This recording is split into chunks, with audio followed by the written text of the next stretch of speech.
हमारे देश में अपराधियों के बीच गैंग वॉर की खबरें और गैंगस्टरों की खबरें हमेशा से सामने आती रहती हैं। वैसे तो हमारे देश में ऐसे कई बड़े बड़े गैंगस्टर पैदा हुए जिनका अंत करने के लिए पुलिस को नाको चने चबाने पड़े, और आज हम आपको ऐसे ही कुछ गैंगस्टरों के नाम बताने जा रहे हैं जिनको पकड़ने के लिए पुलिस को या तो मशक्कत करनी पड़ी या अभी भी पुलिस को मशक्कत करनी पड़ रही है। कई गैंगस्टर तो ऐसे हैं जो चार बार एनकाउंटर करने के बाद भी जिंदा बच निकले हैं। इन सभी गैंगस्टरों के बारे में आज हम आपको पूरे तस्दीक से बताएंगे। बस आपसे यही गुजारिश है कि इस वीडियो को पूरा देखिए। यकीन मानिए आप पूरा वीडियो देखकर जरूर सेटिस्फाई होंगे और लाइक का बटन दबाए बिना आप यहाँ से वापस नहीं जाएंगे। तो चलिए शुरू करते हैं। भारत के 10 बड़े गैंगस्टरों के बारे में आपको बताते हैं। टॉप 10 गैंगस्टर इन इंडिया में सबसे पहला नाम आता है बिल्लू सांडा का। बिल्लू सांडा उत्तर प्रदेश का रहने वाला है। बिल्लू सांडा को एक ऐसा गैंगस्टर कहा जाता है जो सिर्फ अपने सनक की वजह से अपराध किया करता था। उसे अपराध करने में मजा आता था, लोगों को मौत के घाट उतारने में उसे मजा आता था। बिल्लू सांडा के ऐसे कई वीडियो सोशल मीडिया पर वायरल हुए जिसे देखकर आप बिल्लू सांडा को एक सनकी पागल गैंगस्टर कहेंगे। अपने इन्हीं उलूल जुलूल हरकतों की वजह से बिल्लू सांडा बड़े बड़े अपराधों को अंजाम दिया करता था। बिल्लू सांडा का जो पहला वीडियो सोशल मीडिया पर वायरल हुआ था उसमें बिल्लू सांडा ने कहा था कि मेरा बाप बदमाश था, मैं भी बदमाश हूँ। इस दौरान मीडिया कर्मी उससे सवाल करते हैं कि वो गैंगस्टर कैसे बना, तो उसका यही कहना होता है कि मुझे तो बस बड़ा बदमाश बनना था। बिल्लू सांडा के बारे में कहा जाता है कि वो तारीख बताता है कि उसे जेल से कितनी तारीख को भागना है और जेल की दीवारें खतरनाक गैंगस्टर को भागने से रोक नहीं पाती है। इस सनकी गैंगस्टर पर पूरे यूपी में हत्या, लूट, फिरौती जैसे कई संगीन मामले दर्ज हैं। टॉप 10 गैंगस्टर इन इंडिया में दूसरे नंबर पर आता है सुनील राठी।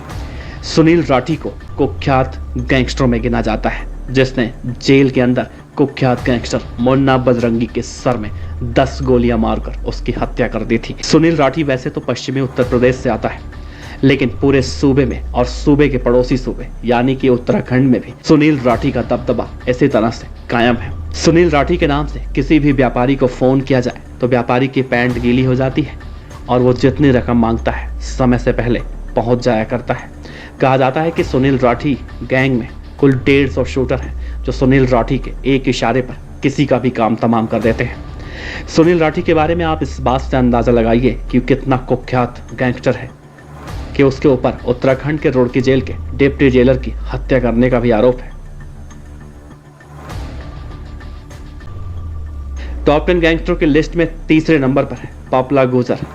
पपला गुजर के बारे में कहा जाता है कि पपला गुजर वैसे तो मूल रूप से हरियाणा का रहने वाला है, लेकिन अपने गुरु की मौत का बदला लेने के लिए वो अपराधी बनता है। पपला बेशक हरियाणा का रहने वाला है, लेकिन पपला के नाम का खौफ पंजाब, हरियाणा, राजस्थान जैसे बड़े बड़े राज्यों में फैला हुआ है। पपला भारत के टॉप 10 गैंगस्टरों में शामिल है। वो एक नहीं, दो नहीं, कई बार पुलिस को चकमा देकर, पुलिस पर फायर करके पुलिस कस्टडी से भागने में कामयाब भी हो चुका है। फिलहाल पपला भारत के राजस्थान राज्य के एक जेल में बंद है और अभी हाल में ही पपला गुजर की अपने पिता से बातचीत करने का एक ऑडियो क्लिप वायरल हुआ था, जिसमें वो अपने पिता से बात करते हुए दिखाई दिया था कि जेल में उसकी हत्या करने की योजना बनाई जा रही है। जिसके बाद पपला गुजर के समर्थकों ने राजस्थान सरकार समेत कई विधायकों को भी धमकी देते हुए सोशल मीडिया पर वीडियो अपलोड की थी। पपला गुजर को रॉबिन हुड गैंगस्टर कहा जाता है। पपला गुजर अमीरों से लेता है और गरीबों को देता है, इसीलिए पपला गुजर की इन सभी राज्यों में फैन फॉलोइंग भी काफी जबरदस्त है। टॉप 10 गैंगस्टर इन इंडिया में चौथे नंबर पर है दिल्ली एनसीआर का most wanted gangster Neeraj Bawania. Neeraj Bawania के बारे में कहा जाता है कि नीरज बावानिया उर्फ नीरज बावाना दिल्ली के बावाना गांव का रहने वाला है और कांग्रेस के पूर्व विधायक रामवीर शौकीन का रिश्तेदार भी है। नीरज बावाना के बारे में कहा जाता है कि नीरज बावाना के नाम से पूरे दिल्ली एनसीआर में इस कदर खौफ है कि नीरज बावाना के नाम से कोई एक फोन कर दे तो सामने वाले की हालत खराब। नीरज बावाना के ऊपर भी कई सारे मुकदमे दर्ज हैं। फिलहाल नीरज बावाना देश की सबसे सुरक्षित, सबसे हाईटेक और सबसे खतरनाक जेल तिहाड़ में बंद है और उसके ऊपर कई संगीन धाराओं में मुकदमे चल रहे हैं। नीरज बावाना से अगर कभी आपकी मुलाकात हो तो आप उसके मासूम से चेहरे को देखकर यह बिल्कुल नहीं समझ पाएंगे कि मासूम सा दिखने वाला चेहरा अंदर से इतना खतरनाक है। दिल्ली एनसीआर का सबसे बड़ा गैंगस्टर है जिसके नाम से पूरी दिल्ली थर थर कांपती है। टॉप 10 गैंगस्टर इन इंडिया में 5वें नंबर पर आता है सुक्खा कहलवा, एक ऐसा गैंगस्टर जिसे रॉबिन हुड की उपाधि मिली हुई थी। सुक्खा कहलवा के बारे में और आप अधिक जानकारी चाहते हैं तो नीचे डिस्क्रिप्शन में हम आपको एक लिंक देंगे, आप वहां पर जाके अच्छे से विस्तृत जानकारी ले सकते हैं। सुक्खा कहलवा एक ऐसा गैंगस्टर जो पुलिस के एनकाउंटर को 1 बार, 2 बार, 3 बार नहीं बल्कि 4 बार धोखा दिया। 4 बार पुलिस से बच गया, लेकिन अपने विरोधी बदमाशों के द्वारा वो मारा गया। उसकी मौत के कई साल गुजर जाने के बाद आज भी सोशल मीडिया पर उसकी फैन फॉलोइंग लगातार बढ़ती जा रही है। कहा जाता है कि सुक्खा अगर आज जिंदा होता तो देश में सबसे ज्यादा फैन फॉलोइंग सुक्खा कहलवा की ही होती। दरअसल सुक्खा को जालंधर जेल से कोर्ट में पेशी के लिए कुछ पुलिस वाले पुलिस की जीप में ले जा रहे थे और पेशी से वापस लौटते समय विकी गौंडर, प्रेमा लाहौरिया और सोनू बाबा उसे रास्ते में रोक लेते हैं। पुलिस वालों को अलग साइड में खड़ा करते हैं। सुक्खा कहलवा को बीच सड़क पर खड़ा करके इतनी गोलियां मारते हैं कि उसका पूरा शरीर छलनी हो जाता है। कहा जाता है सुक्खा कहलवा का जब पोस्टमार्टम हुआ था तो उसके शरीर से 100 बुलेट निकाली गई थी। कहा तो ये भी जाता है कि सुक्खा कहलवा के माता पिता एक NRI थे और वो अमेरिका में रहा करते थे।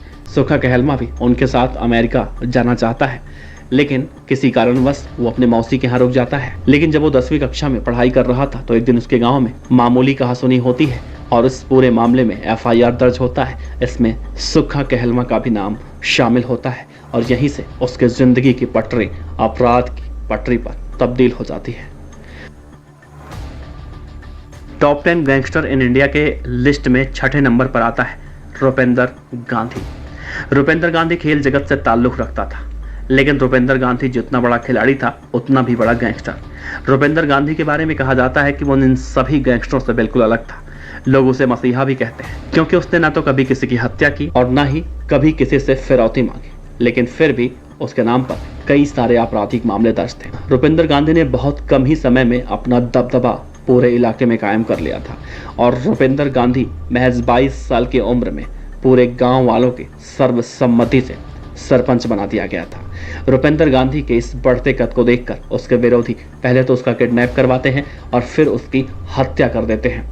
हत्या करने के बाद जब पुलिस वालों को रुपेंद्र गांधी की लाश मिलती है तो कहा जाता है कि रातों रात पुलिस वाले उसके लाश का अंतिम संस्कार कर देते हैं, ताकि गांव वालों को अगर मालूम चलेगा तो बहुत ज़्यादा बखेड़ा होगा। कहा तो ये भी जाता है कि रुपेंद्र गांधी की लाश आज तक किसी को नहीं मिली, लेकिन आज भी रुपेंद्र गांधी एक गैंगस्टर नहीं बल्कि एक मसीहा के रूप में लोगों के दिलों पर राज करता है। टॉप 10 गैंगस्टर इन इंडिया के लिस्ट में अगला नाम है श्री प्रकाश शुक्ला का। श्री प्रकाश शुक्ला को कौन नहीं जानता, शायद ही ऐसा कोई होगा जो श्री प्रकाश शुक्ला को नहीं जानता होगा। गोरखपुर का most wanted gangster Shri Prakash Shukla, जिसके लिए उत्तर प्रदेश की सरकार को यूपी STF का गठन तक करना पड़ा, जिसके एनकाउंटर के लिए यूपी पुलिस के हाथ पैर फूल चुके थे और तब यूपी सरकार ने गठन किया STF का।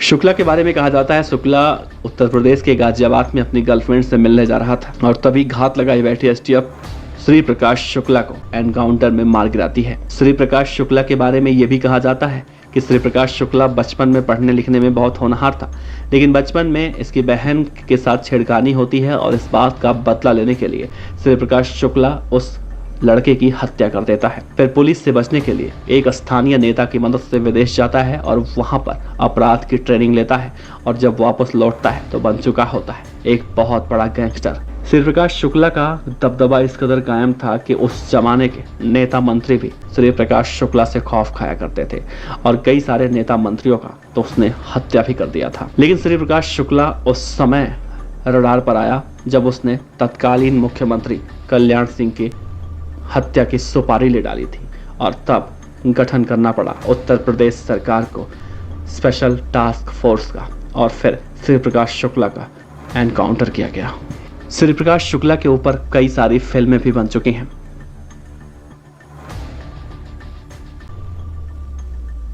गैंगस्टरों की सूची में अगला नाम आता है मान्या सुर्वे का।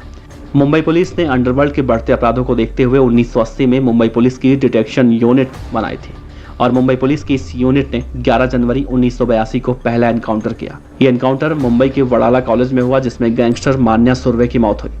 एनकाउंटर ये काफी चर्चा में रहा और इसके ऊपर शूट आउट एट वडाला भी एक फिल्म बनाई गई है जिसमें जॉन अब्राहम ने मान्या सुर्वे का किरदार निभाया है। कहा जाता है कि मान्या सुर्वे दाऊद इब्राहिम और उसके सभी गुर्गों पर अकेला भारी पड़ता था। मान्या सुरवे ने दाऊद के सगे भाई को सरेआम मार डाला था और दाऊद इतना बड़ा डॉन होते हुए भी मान्या सुरवे का कुछ भी नहीं बिगाड़ पाया था। इस बात से आप अंदाजा लगा सकते हैं कि मान्या सुरवे कितना खूंखार गैंगस्टर था। और इतना ही नहीं, मान्या सुरवे ने दाऊद को कई बार चुनौती भी दी थी। मान्या सुरवे का नाम पूरा मनोहर अर्जुन सुरवे था। क्योंकि उसके गैंग के लोग उसे मान्या पुकारते थे तो पुलिस रिकॉर्ड में भी उसका नाम मान्या ही रह गया।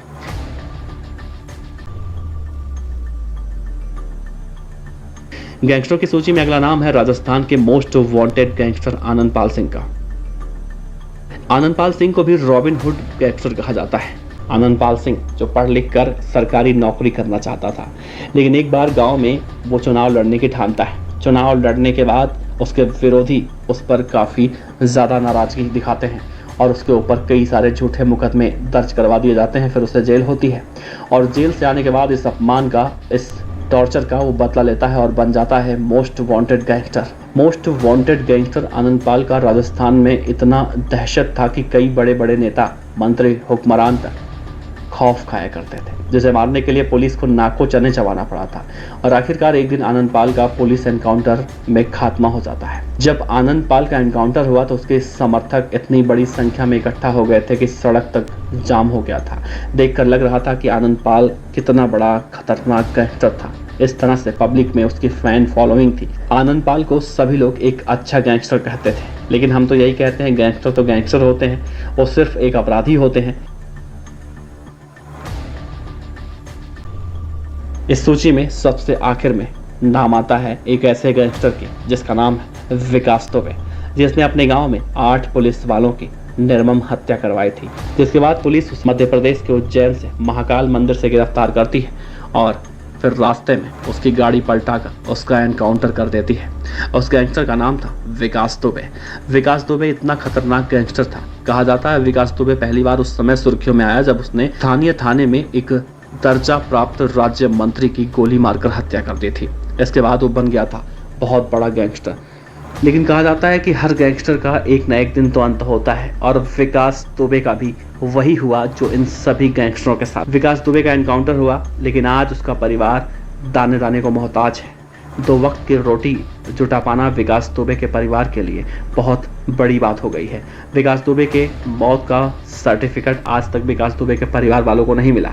कहा जाता है विकास दुबे की पत्नी भी अब ये मांग करती है कि उसे भी इसी तरह से राज्य सरकार एनकाउंटर में मरवा दें। दोस्तों, गैंगस्टरों की कहानी सुनाने का मकसद हमारा सिर्फ और सिर्फ इतना है कि आप लोग इन गैंगस्टरों के बारे में सुने, इनके बारे में जानें और ये जिस रास्ते पर गए उस रास्ते पर आप बिल्कुल मत जाएं। हमारा इन गैंगस्टरों का महिमा मंडन करने का कोई इरादा नहीं है। आप अगर गलत रास्ते पर जा रहे हैं तो गलत रास्तों पर जाने का अंजाम क्या होता है यही बताने का मुख्य उद्देश्य हमारा होता है, ताकि कोई भी गलत रास्तों पर जाने से पहले कम से कम 100 बार सोचे। फिलहाल आप अपना ख्याल रखिए, सतर्क रहिए और इस वीडियो को शेयर कीजिए अगर आपको अच्छा लगा हो। खबर अच्छी लगी हो तो लाइक कीजिए, सब्सक्राइब कीजिए, साथ ही बेल आइकन का बटन दबाइए। पीडीएफ न्यूज की खबरें सबसे पहले देखने के लिए।